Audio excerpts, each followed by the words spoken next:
All right, so I have to preface the video you're about to watch. So we had an amazing interview. Justin, Brandon, and I sat down and talked for at least an hour. Somewhere in the middle, one of the cameras shuts down. And the reason why is because it wasn't plugged in. It was running off a battery. The battery died, and I didn't realize the battery died. So about halfway through, somewhere in there, one of the cameras drops out, and it'll just be on one camera for a while. You won't be able to see Justin asking the questions, but I promise you, Justin is there, and the conversation is too good to just cut this video. So we're going to share it anyway, and I hope you enjoy the conversation that we have.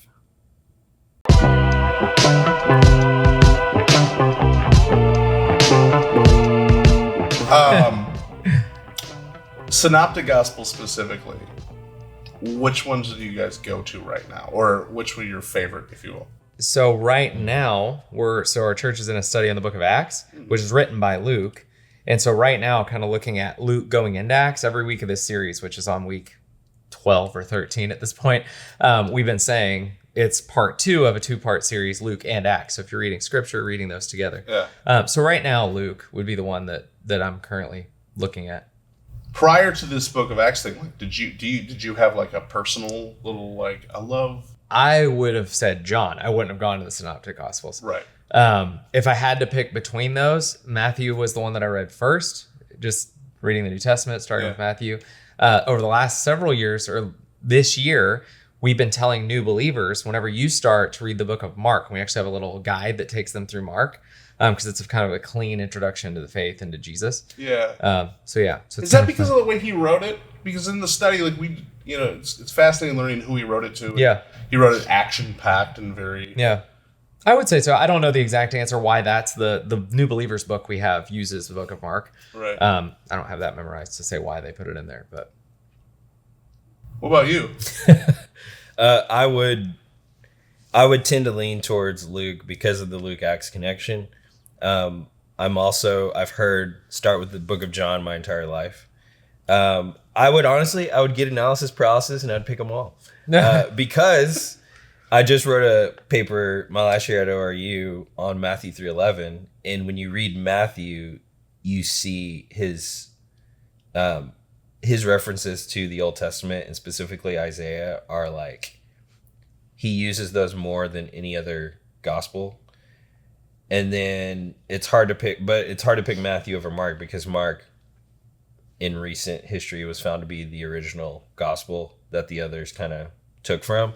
So all this is going on in my head and I'm like, I can't just pick one. I can't pick a favorite, but I would tend to lean towards Luke because of that Luke Acts connection. Yeah. Mm-hmm. Well, it's interesting because Mark, like you said, Mark is the one that's probably the easiest to read, but Luke has this Luke is just narrative. Yeah. And we're a narrative culture, so I wonder if Okay. Favorite parable. Do you want me to just keep going first? Keep going first, man. A prodigal son. Like 100%. Because I love that what I love about the prodigal son is all of the different characters and all the different ways, again, from a preaching perspective. Yeah. Like we've done a series where it was like 4 weeks on 4 different people that are in the story. Or 3 weeks, but seeing the father and seeing how he runs toward the son, seeing the son who decides to repent and turn back toward the father, seeing the other son who did everything right and he still feels all jaded. I just love the depth and how much you can pull out of one story. No, you're right. It's funny because my whole life you hear another sermon on the parable and you kind of roll your eyes and then you hear the sermon. Yeah, like that's really good. I didn't think about that. There's so many things, and then like recently. Pastor Jamie did one on and he was showing the painting. Yeah, right. And like it just opens up. Yeah, right. The prodigal son is I never roll my eyes when I hear a new sermon on it. Really? I'm just kidding. Sometimes shut sometimes up. I do. You're such a beautiful spirit. So from a like preaching perspective, I would say prodigal son. From a looking at it from the standpoint of like personal devotion, 10 virgins every time. Because when I read that parable, I close it and I'm like, I have to go pray right now. Not out of obligation, but like that whole idea of like being prepared, like to me, I'm like, I I want to stay in the place of prayer. And I feel like that parable just, it encouraged me to go do that. So the one that's been hitting me lately is the two brothers who were asked to go work in the field, and the one says no, and then comes back later, and the younger one says absolutely, and then just doesn't go. And I had heard somebody teach on it one time as, I don't know if this is what Jesus was saying specifically, but that is salvation, is you have to know what you're getting into, and sometimes it's better to say no right away and look into it, because you say yes, you come to the altar and you say yes, and but when it starts to hit you, what's really you're accepting, so many people walk away, and that's the experience I've had in the faith, is like people I grew up with who said yes and were on fire, and our thought fell away because the reality of what we're doing is it's counter to your self-interest almost. It's counter to, it's work. It's very hard. And I don't know, that parable has just lately just been really hitting me. It's good. Okay, so we learned a lot about the teaching styles the teaching method that Jesus worked in, right? Mm-hmm. So I'll just add, what has been to you the most effective teaching method? Whether it's sermonizing or just discipling, what have you guys found to be? And you don't have to get specific as to like rhetoric, or I just mean like what have you found most effective? Parables and teaching through story. I mean, even now, like as a preacher and teacher, I'm always telling stories, even one-on-one, like in discipleship with people. Like I'll give them a point or a thought, or like, here's what you need to work on. But it's always combined with story, because stories speak to the heart in a way that statistics will only go to your head. And so when you communicate to people, Jesus taught us, he was the greatest storyteller ever. And so he taught us how to do that. And so I love teaching through story. I love your home improvement. Yes. Yeah. There you go. That was so effective. Yeah. Well, thanks. Yeah. And that's what's the irony is, way later, no one's going to remember what that sermon was about. But didn't you mention home improvement one time? Right. Yes. Right. Why did I say that? I don't know. Funny. It's funny because it was extremely relatable. Like it made me feel like I know more about you. Yeah. And then it did lead in very easily, Yeah. Well, thanks. Good. Very intentional. Yeah. When you're preaching a sermon or in any type of teaching setting, I feel like the stories like that where you can share personal experience or just like some personal tidbit like that, it does stay with people longer and they tend to remember it more. So if you're, I almost feel like you have to look at this like sermon or teaching like a group versus like discipleship type stuff, because if I had to pick like which one is going to stay with someone longer, it's always like when you're hands-on doing life with someone versus like from a podium, like lecture type setting.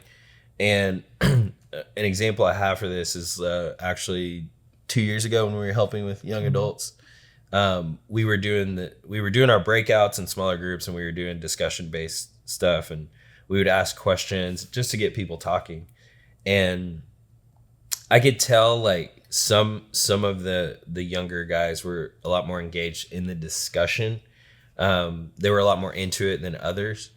But about halfway through the semester, at the end when we do prayer time, I started having people voice their prayer requests, and then I would have all of the group get up and like surround that person who needed prayer. And I just did this really simple thing where I was like, hey, as I'm praying over this person, let's all pray together. But if any one of you hears something from the Lord, then share it. And they're like you could just hear a pin drop. And I was like, it doesn't have to be like super complicated. What it really looks like is God putting a scripture on your heart. And then when he does that, if you want, just share it. And the amount of like engagement that happened after that like went through the roof. And I feel like it was because, number one, it's like hands-on. You're not sitting like passively listening, but like you are engaged in what we're doing. And when you empower people like that to know like you can participate, you can hear from God, you can pray for this person and something can happen, then that's going to stay with you a lot longer because you're now participating. So I feel like that's why Jesus walks up to these fishermen and is like, hey, come on. He didn't preach a sermon first and say, here are the 3 reasons why you need to follow me. Right. He's like, come on, come with me. And then as they're going along and doing things, he's like teaching them, and they're like, oh my gosh, the demons are submitting to us. Right. And he's like, well, yeah. So I would always pick that over a sermon from a stage. But the nature of our culture and our church practices is heavily sermon driven. So I'm always going to, be into that too. Okay. So talking about that discipleship, like, did it take you guys time? I guess, did it take you time, but also how did you adjust to that kind of spotlight when especially if you're discipling somebody, suddenly your life comes into question? You know what I'm saying? It's like suddenly it would never. Like, how? Oh shoot! You know what I mean? Like, really, there's a giant mirror being held up. How do you guys adjust to that? So I'll give you an illustration our pastor uses all the time. So he always talks about window tint on a vehicle with areas like this, dealing with authenticity. And so when you're dealing with somebody, you need to be authentic, but you don't need to be authentic to the point of them seeing too much detail. So he uses the example of window tint on a car. Okay. Like, there's a legal limit on how dark it can be, right? So you want to be able to see in the vehicle, but you don't need to be able to read what's on the receipt laying in the passenger seat. So in our own life, that's good. We need to, and Pastor Kendall says this all the time too, when you're discipling people, help them learn from your scars, but shield them from your open wounds. And so, like, we're not here to bleed on the people that we're leading. And so, and I'll directly, like, if it's one, an issue I know nothing about, or two, if God's dealing with me about something, I'm only going to walk with the person to the point of it being healthy for both of us. And so if it's like, hey, this is an issue I'm currently dealing with, here's how I'm dealing with it. Yeah. But as someone currently dealing with it, I'm not the expert. So let's go talk to someone that can help us. Yeah. Or I've dealt with it in the past. And so here is how I've gotten to where I am. And never lying to somebody, but always kind of shielding them from the depths of whatever it is. And then there's the flip side of just conviction, where the Holy Spirit will use a random church person needing your help with something to point out the thing in you, and then you deal with that. Yeah. But we're there to shepherd people. As ministers, our goal is always their health, not ours, when we're shepherding them.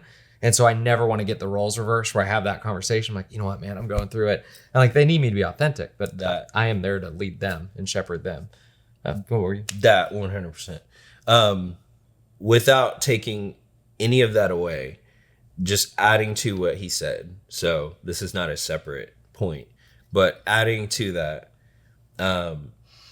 2 things for me, specifically addressing the word spotlight that you used. For me, there's 2 things. Number one, and he just mentioned part of it, is realizing that the spotlight actually isn't on me or the person in the pulpit. Literally, yes, it is. But I've had this shift in perspective to realize the spotlight is on the people in the room. And the person in the pulpit, whether it's Brandon or Jamie or whoever it is, or me, the person in that pulpit is there to equip the saints, to equip the church. And so when I go on a stage to speak, or even if I'm just hosting, my thought process is the spotlight is on them.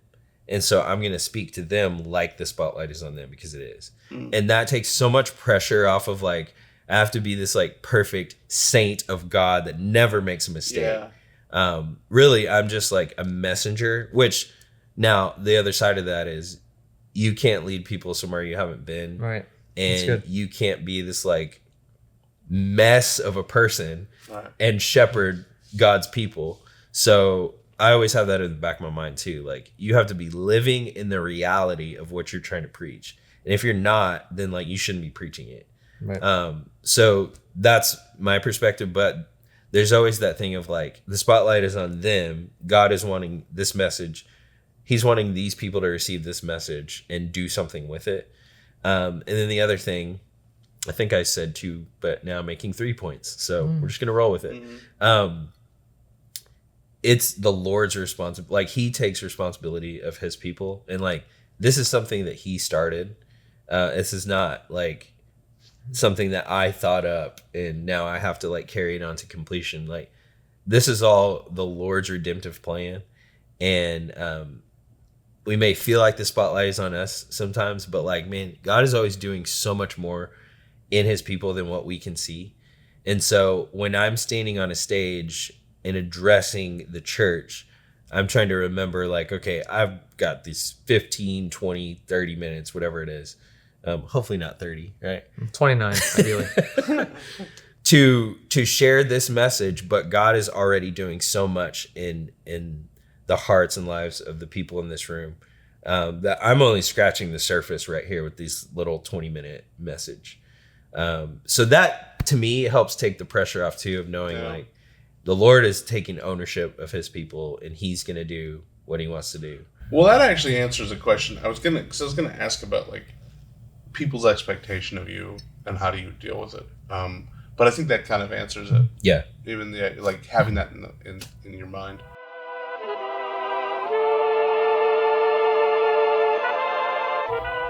If we're repeating the life of Jesus in a sense, you're speaking the truth, which is acceptable to a point now, but eventually will not be acceptable, and whether by the culture, or the legally masses, or whatever you want to say, to the point where I know that if I say this, I'm going to be in trouble. Like more than just people are going to be angry.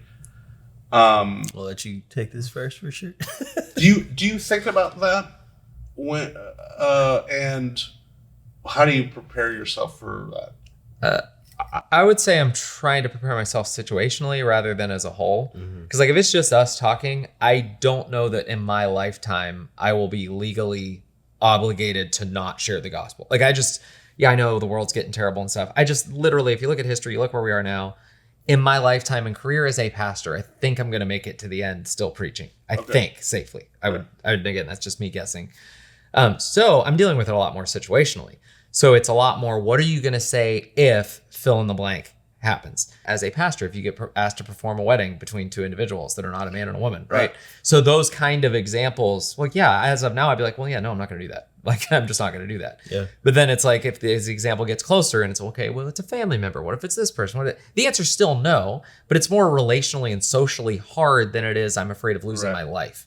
Does that make sense? Yeah. So all that's a roundabout way to say I'm not actively preparing myself for a day when I'm not going to be allowed to do this anymore.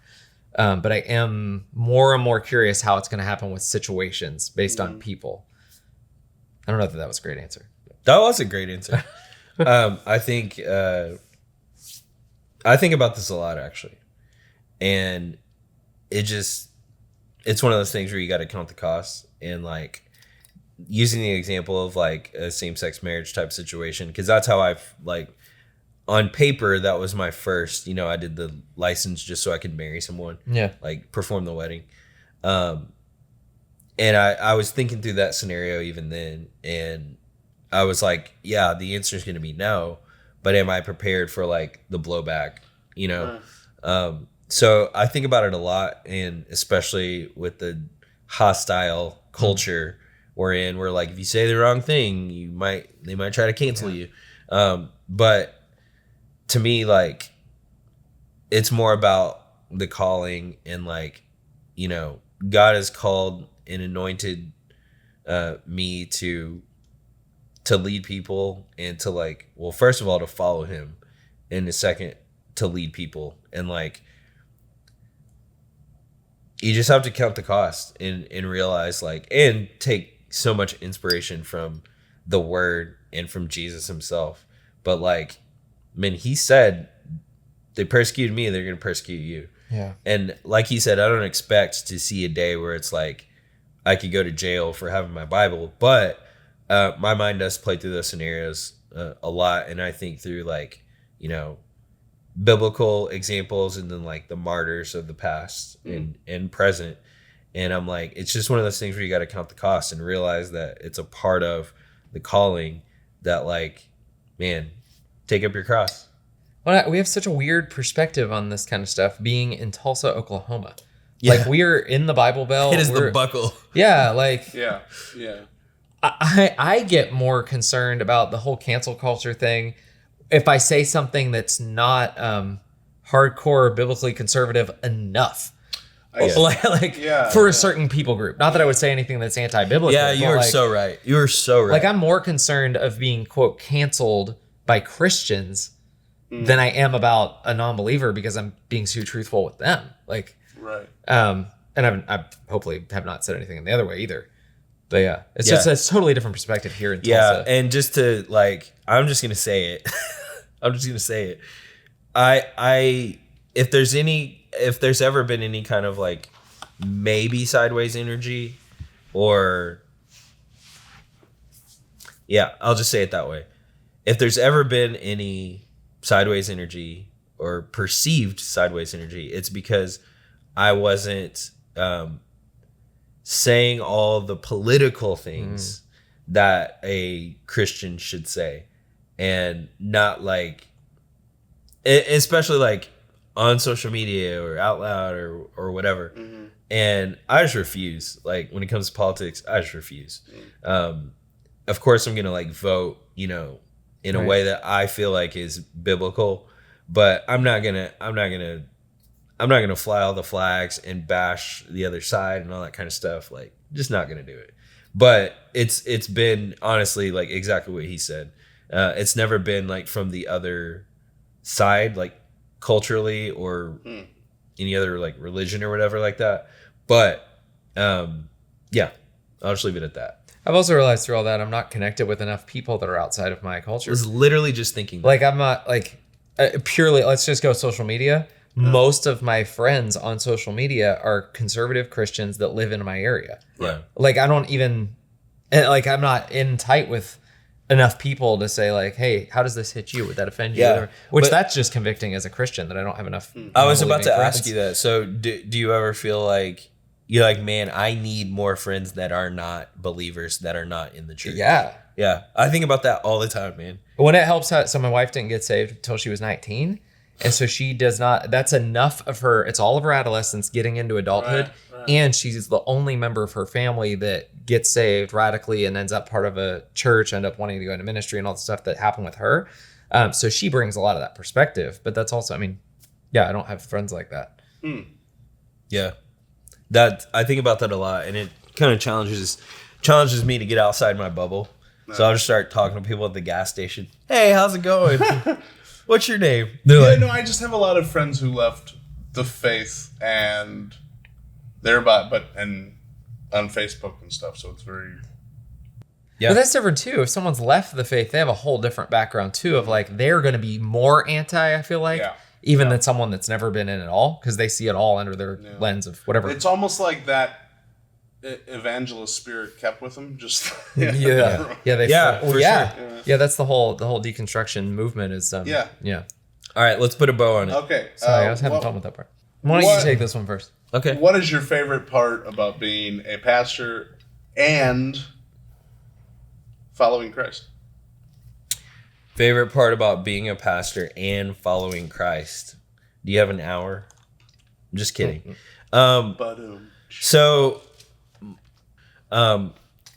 Following Christ, my favorite part about following Christ is it is never lost on me that this whole reality of if anyone is in Christ, they're a new creation, the old is gone, the new has come. My favorite part about following Jesus is, having a relationship with him first off, but also knowing that he like saved me and like he's forgiven me of like all my past, because I was just an idiot.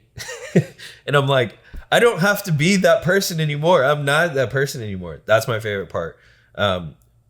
And just having an active relationship with him and following him, because I think certain people may have a perspective of Christianity that it's like super cheesy or corny or not fun. But like when you're actually following the Lord, it is really fun, because he's going to take you places and he's going to use you to reach people. So that's cool. And then my favorite part of being a pastor is just connecting with people and being involved in people's lives. And we have this point in Woodlake Way where it says you will make a difference in people's lives when you serve, when you allow God to use you. And that is the most rewarding thing. Like yesterday, there's a guy in our church. He's one of our greeters.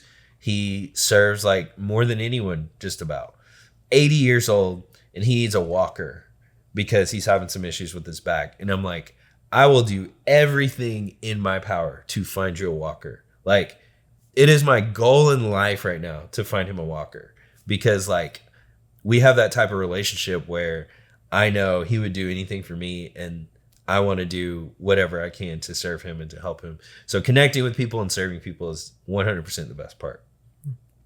On the ministry side, I like being able to see life change happen in people, and not just the dramatic altar call, but like the subtle little tweaks that happen in someone's life. And so like there's a guy, a lot of times when I speak, he's very kind and he'll compliment me and stuff. But one of the things that he said that really stuck with me, he goes, "Hey, you gave me a lot to think about today. I think I'm going to do something." And like giving them something, like knowing, okay, we've helped disciple them in the way that they're now trying to think and act more like Jesus. Like watching that happen for people. So that'd be my favorite thing. And then personally, the companionship that comes with a relationship with Jesus, that is by far the best part to me of knowing Christ. Like I think about, Jordan and I can sit here and talk about memories from a few years ago, and we can laugh and we can remember it together.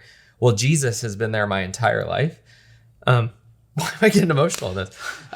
Preach it, man. But like I can think back to like the hardest moments, and thankfully I've known Jesus. This is a benefit. People always talk about like, oh, I don't have some radical story. Yeah, I got saved when I was 10, but he's been with me that many years. And so I just think about some of the hardest moments of my life. The same Jesus was there with me then that's here with me today when I say, hey, oh God, I got to get this paper done. I need to get these invites out for this weekend. Like the simple stuff of pastoring, it's the same Jesus that was there at my hardest moments. Yeah. And knowing that steadiness that comes from him, and knowing that like I have these walks that I'll do, like I'll walk around my neighborhood, and I've had those prayer walks in different neighborhoods. Like I remember the neighborhood that I walked, and it was during COVID when everybody was quarantined. My family wasn't with me, and I was praying, God help me sell this house. And now I'm walking around the new neighborhood and God's faithfulness. And there's the days where like I'm trying to make ends meet on some little financial thing that in the grand scheme of life's not going to be a big deal. I can remember God helped you sell that house and move here. He can handle this little medical bill, this whatever. So just the longevity of the companionship with Jesus, which has never made me emotional until right now. Not that emotional. Surely it's made you emotional not before. To tears in front of anybody. Yeah, that's that good. camera better be freaking rolling. That's how you know. That's how you know this is real, man. Thanks, guys. I really appreciate it. This was good. Yeah. Thank you. Wow. And you made me late for work, but good.